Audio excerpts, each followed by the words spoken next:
Hey everyone, and welcome to part one of our webinar series titled Transform Your Protection into Revenue. My name is Michael Honeycutt, and I'm the Product Marketing Manager here at Corero Network Security. And today I'm thrilled to be joined by Sean Newman, our VP of Product. Sean, it's great to have you here.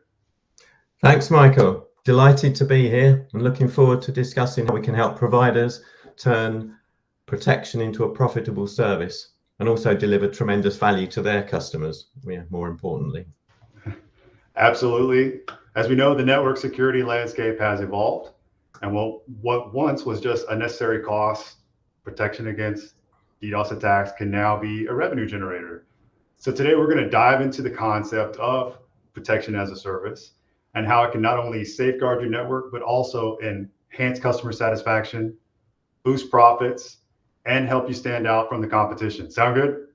Sounds great to me, Mike. Thanks. All right, so here's today's agenda. So what we're going to cover is we're going to define what is protection as a service. So what do we mean by that? Who benefits from protection as a service?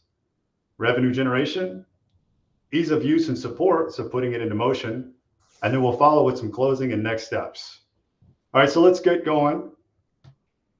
So let's kick things off by explaining what protection as a service actually is.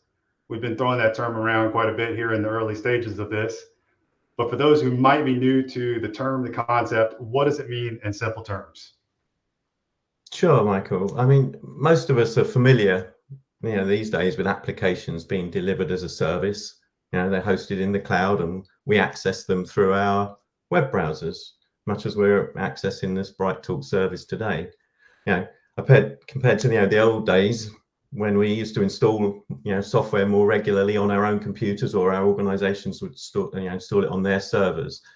So a good example is obviously the BrightTalk platform we're using today, or Office 365 or Salesforce.com, all good examples of software being delivered as a service. From a cybersecurity perspective, protection as a service can take a similar approach. Rather than organizations deploying equipment on their own network to defend themselves, they could send their traffic through a cloud service that delivers that same protection for them. And when it comes to DDoS protection, there are a few options. An organization can send their traffic permanently through a cloud service, or you can have it sort of remotely detected and only diverted actually at the point when or during the time when an attack is being detected and actually needs to be defended by that cloud service. Always on, as we can sort of call the permanently directed traffic, can be expensive though, as you can imagine. That cloud service is taking all your traffic and returning it to you all the time. But the alternative, which is kind of referred to as on demand, where the attacks are detected and the traffic's only redirected when something is suspicious and needs defending, has a time to engage. It has to detect, it has to swing the traffic, it has to start doing the protection. And then from a DDoS perspective, and we're going to talk a lot about availability today, time to actually engage that protection is critical. So there is, using a cloud service for DDoS, there's a trade-off between the speed and the cost of the protection. Right. Now, from our perspective, we a lot of our customers are service providers, and for them, that dilemma actually presents an opportunity. As a service provider, they have the capacity to deploy a DDoS protection solution themselves that can protect their own infrastructure from DDoS attacks, and then have the ability to offer that protection directly to their customers as a service, in the same way that they offer the bandwidth or the storage that they're selling to those customers. So this approach enables the providers to deliver, in their eyes, a new value-added service, which is obviously great news for them. Safeguard their customers' applications and infrastructure against the ever-increasing risk of DDoS attacks, while at the same time ensuring their own service level agreements, which is great news for them, because obviously they get held accountable if there's downtime. And ultimately, it gives them a seamless managed service that they can easily offer and resell as a premium value-add solution. That makes a lot of sense. I mean, it sounds like it's a win-win for both provider and the customer. So instead of simply defending against DDoS attacks as a reactive measure, service providers can proactively offer protection to their customers as part of their core offering, right? and potentially generate new revenue streams. Exactly. It shifts the conversation from being a defensive, cost-centric approach to a value-added service model. Instead of seeing protection as an expense on one hand, it becomes an opportunity to drive new business. So that's a great transition to the next question. So who exactly benefits from this model? So what types of businesses should be considering offering protection as a service? Yeah, so I already mentioned, service providers. So any organizations like that provide internet-based services, ISPs, hosting providers, other telcos can all benefit from offering DDoS protection as a service.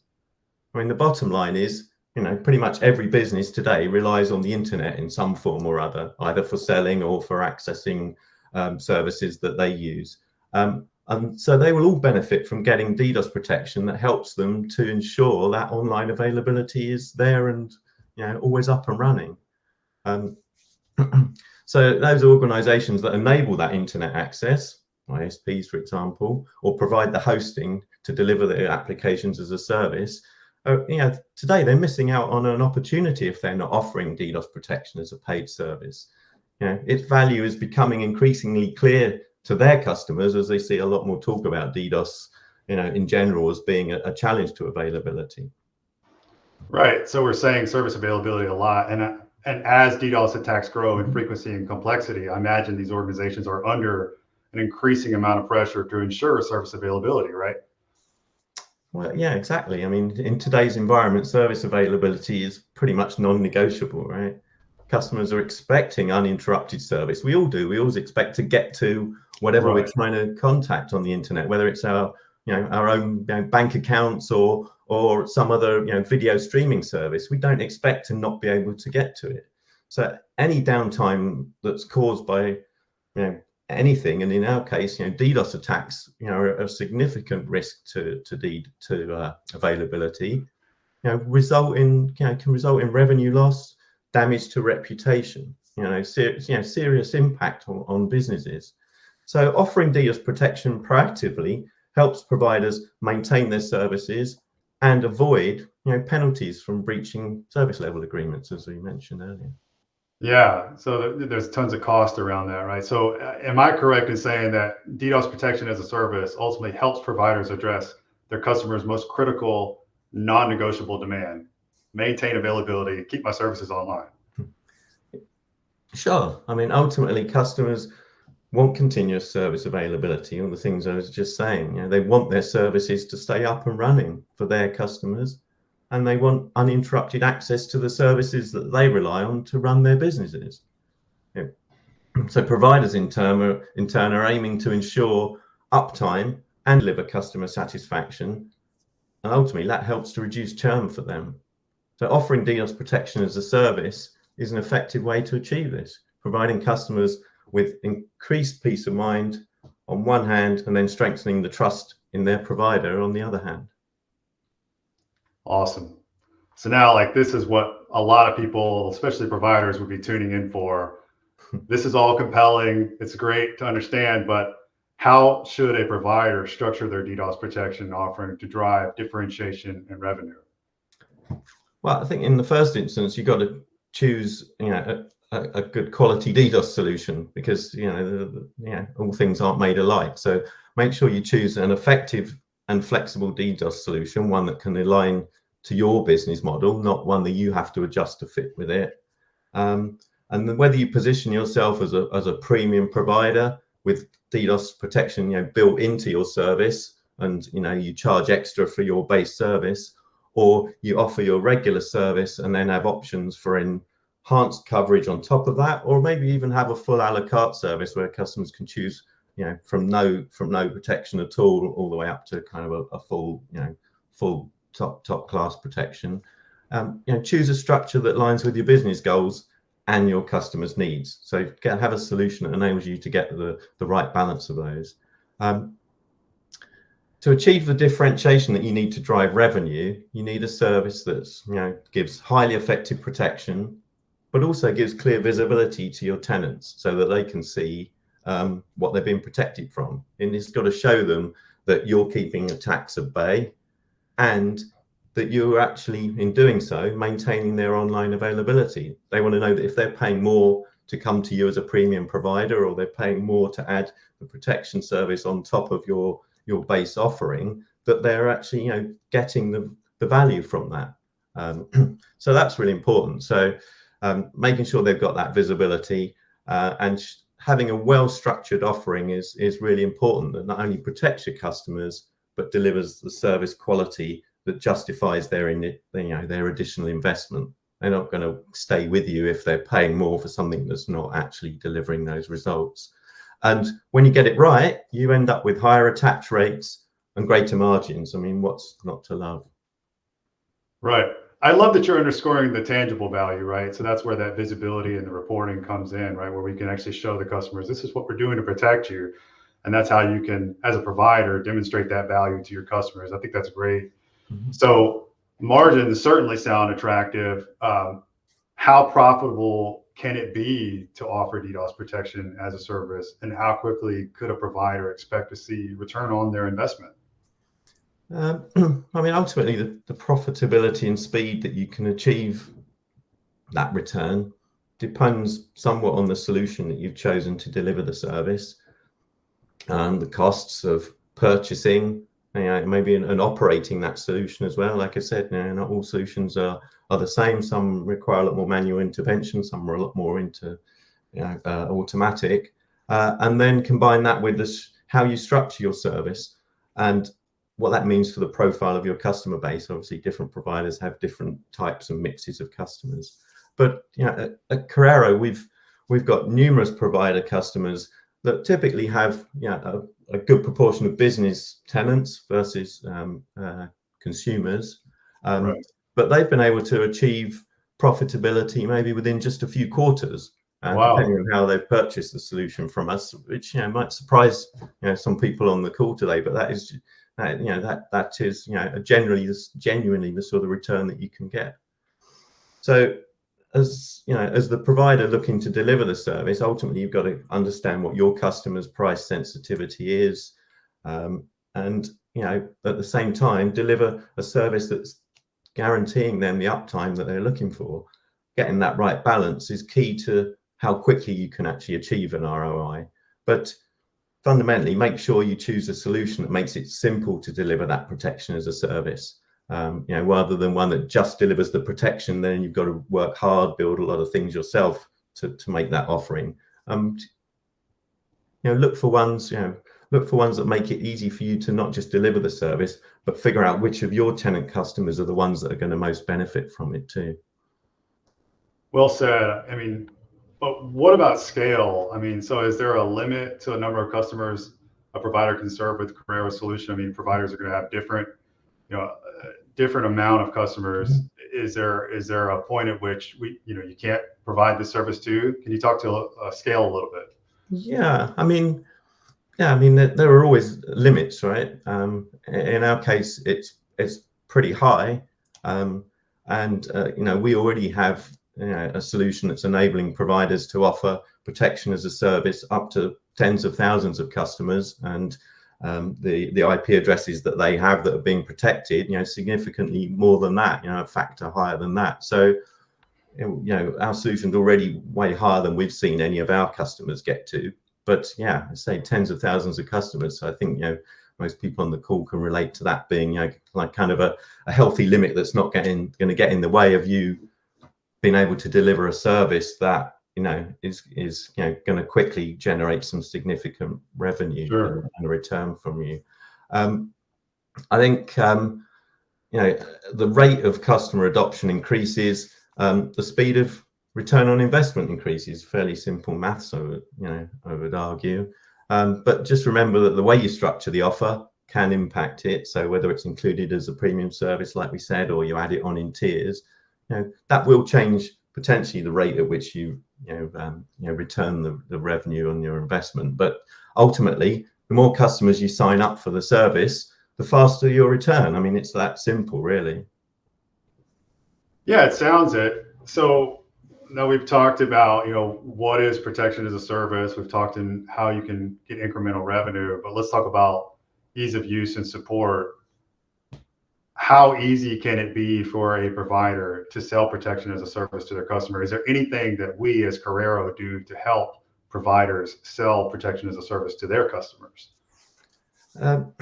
Yeah, so I mean, as a Corero customer, providers, you can actually start just by deploying the protection and and understand how that's working for yourself, protecting your own infrastructure, and then progress to offering that as a service. But increasingly and just as easily, you can jump straight in with the objective of creating a new revenue stream. In a kind of strange way, that could be your initial motivation. I want to add more services on top of my base offering.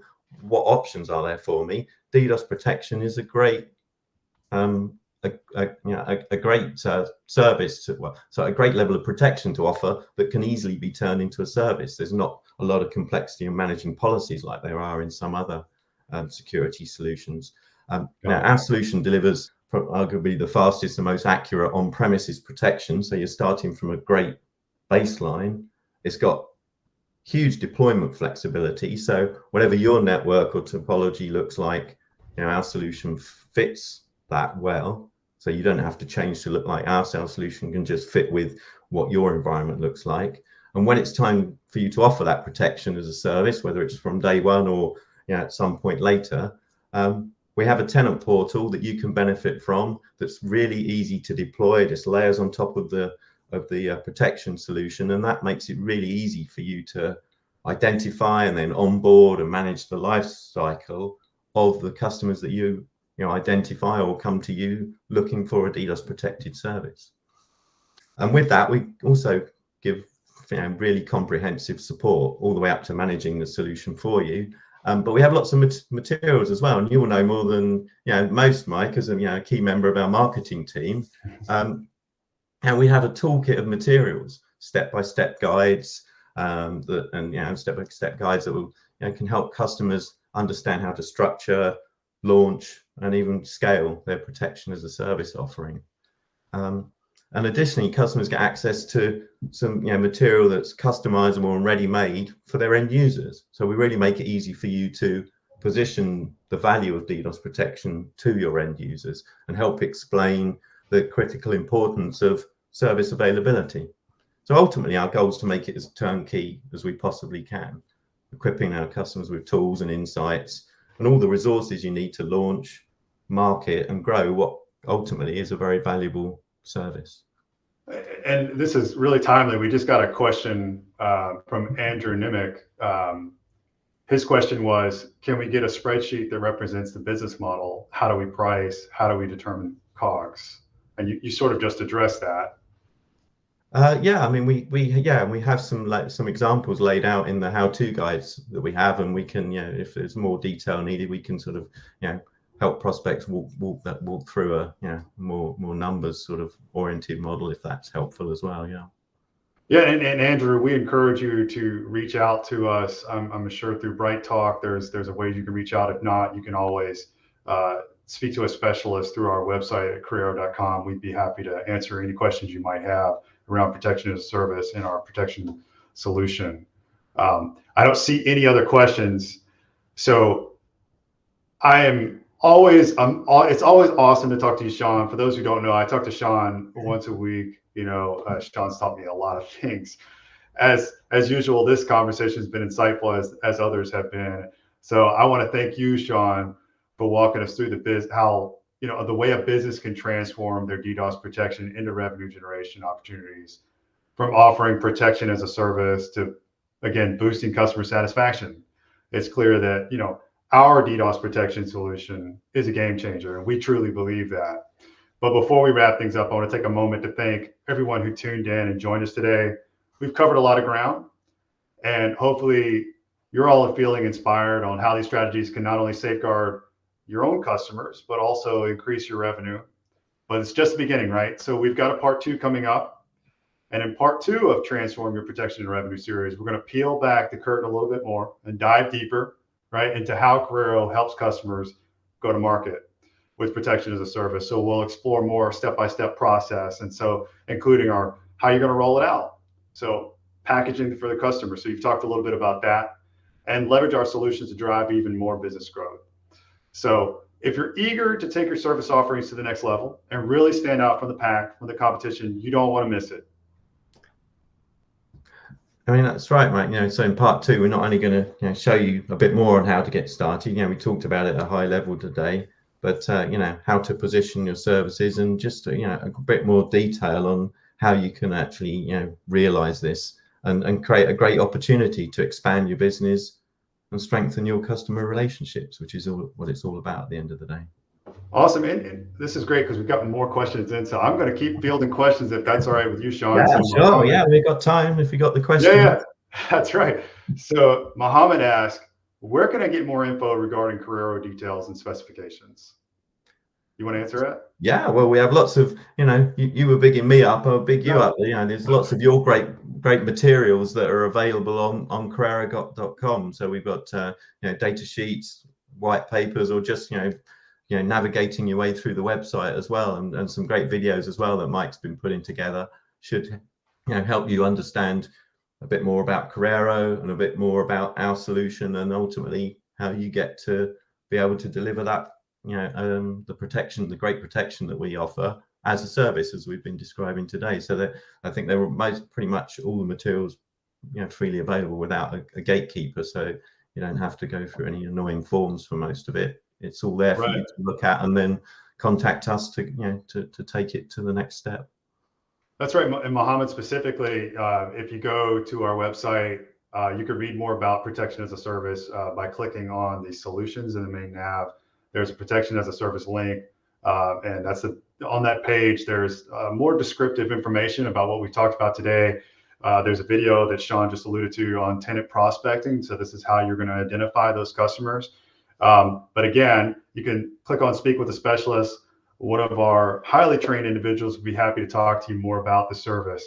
Sean, we also had a poll, and I almost forgot about this. So the question was, how interested are you in offering DDoS protection as a service to your customers? And so we've had a couple of responses, but 66% very interested. And so that's very exciting. And we would love to help you offer this to your customers, right? Yeah, absolutely. I mean, that doesn't really surprise me. And I hope that people may have known that anyway, but if they didn't, they kind of should have got the gist today that, as I said earlier, it's not just the fact that DDoS protection is valuable to ensure online availability. It is a really easy thing to offer as a service to your customers. There's not complex multi-tenant policies that you need to manage and dynamically change. DDoS is DDoS, and people don't want it disrupting their availability, right? So anyone who can sign up to your service can get the benefit of that protection and that assurance of their online position. So that's great to hear. Yeah, it's great. And again, so I don't see any more questions. So I guess we're going to wrap this up. Feel free to shoot some more questions in during my last little paragraph here as I say goodbye to you all. But again, Sean, it's been amazing to talk to you, and I want to thank everybody for tuning in. If you're ready to learn more about how Corero can help transform your DDoS protection into revenue, you got to join us for part 2. So that's going to be coming up very shortly. You'll be getting a notification about that if you tuned in today. In the meantime, you can always speak to one of our specialists, as I mentioned before, by going to our website, Corero.com. We're also including a link to a new video we produced on how to use our service portal and the new tenant prospecting feature we're really excited about. We believe it's a game changer. So this is going to help you identify customers that are likely to benefit from DDoS protection. You're going to be able to provide the information that you need to support, that they need DDoS protection, that you can protect them and make sure, again, ultimately, what are they most concerned about? Service availability. And we can help you do that. But otherwise, we'll see you next time for part 2. Thanks again, Sean. Thanks everybody for tuning in. Yeah, thank you, Mike. Thanks everyone. See you next time. Bye-bye. Bye.